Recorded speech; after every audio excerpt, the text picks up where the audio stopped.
অনুব্রত মণ্ডল সত্যিকারে বাংলার বা কালকে দেখিয়ে দিল। একজন পুলিশকে তার গালাগালি, তার মা বোন তুলে গালাগালি করছে, আর ওপার থেকে পুলিশ হ্যালো স্যার করছে।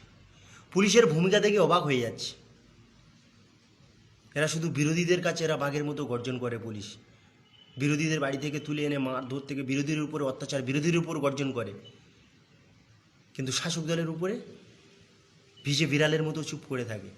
অনুব্রত মণ্ডল একটা পুলিশের সঙ্গে যদি এরকমই ব্যবহার করতে পারে, তার মা বোন তুলে যদি এরকমই গালাগালি করতে পারে, তাহলে সাধারণ মানুষের সঙ্গে, সাধারণ কর্মীদের সঙ্গে সে কী ব্যবহার করে? পুলিশের ভূমিকা থেকে অবাক হয়ে যাচ্ছে যে এখনও পর্যন্ত অনুব্রতর উপরে কোনো স্টেপ নেওয়া হলো না। পুলিশের কর্তব্য, নিজের যে ডিউটি, নিজের যে কর্তব্য, সেগুলো কি ভুলে গেছো তোমরা? নাকি সেগুলো শুধু বিরোধীদের জন্য বাংলায়?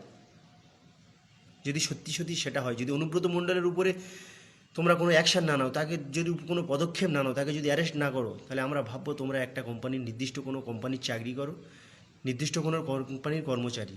সাধারণ মানুষের জন্য পুলিশ না, সাধারণ মানুষের জন্য আইন না, আইন শুধু বিরোধীদের জন্য, যেই সরকারের বিরুদ্ধে তাদের জন্য আইন।